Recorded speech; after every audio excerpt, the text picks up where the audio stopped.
जरांगेंच्या भूमिकेनंतर सरकार काय निर्णय घेणार याकडे सगळ्यांच्याच नजर आहेत। सरकारच्या निर्णयाकडे ओबीसी महासंघाचंही लक्ष आहे। उद्या बैठक घेऊन भूमिका स्पष्ट करू असं आता म्हटलं जात आहे। बबनराव तायवाडे यांनी या सगळ्या संदर्भात वक्तव्य केलेलं आहे। ओबीसी समाजही रस्त्यावर उतरेल असा इशारा तायवाडे यांनी दिलेला आहे। तायवाडे यांच्याशी संवाद साधले आपले प्रतिनिधी ज्ञानेश्वर पवार यांनी।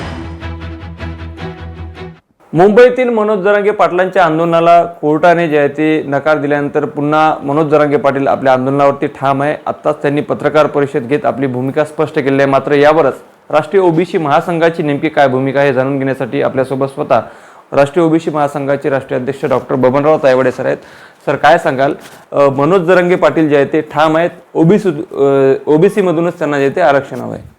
नाही, हे बघा, ते आंदोलन करते आहे, त्याच्यामुळे त्यांनी काय मागायचं आणि काय नाही मागायचं हा तो त्यांचा प्रश्न आहे।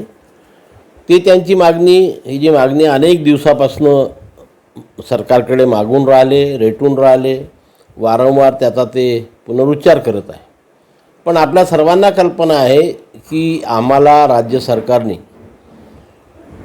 आश्वासित केलेलं आहे, लिहून दिलेलं आहे की आम्ही कुठल्याही परिस्थितीमध्ये ओबीसीच्या आरक्षणाला धक्का लावणार नाही, ओबीसीमधून आरक्षण देणार नाही आणि सरसकट कुणब्यांची प्रमाणपत्रसुद्धा देणार नाही। आज दिवसभराच्या गतिविधीवर आम्ही पुन्हा लक्ष केंद्रित करून आहोत आणि याच्यावर पुढची दिशा ठरविण्याकरता उद्या आम्ही आमच्या संघटनेच्या सर्व पदाधिकाऱ्यांची आणि हितचिंतकाची बैठक आयोजित करू आणि त्या बैठकीमध्ये पुढची दिशा आम्ही ठरवणार आहोत की आपल्याला आंदोलन करायची गरज आहे का।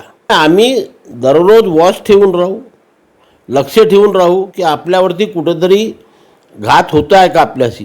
जसा प्रकारचा घात होते जे त्या दिवशी लक्षात येईल त्या दिवशी आम्ही त्याचा तेवढ्याच ताकदीने विरोध करू आणि आम्ही आमच्या संविधानिक अधिकाराचं रक्षण करू।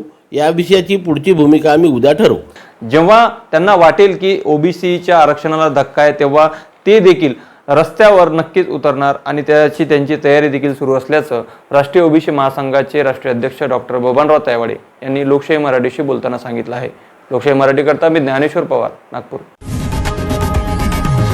लोकशाही मराठी ऐका, पहा, जागरूक रहा।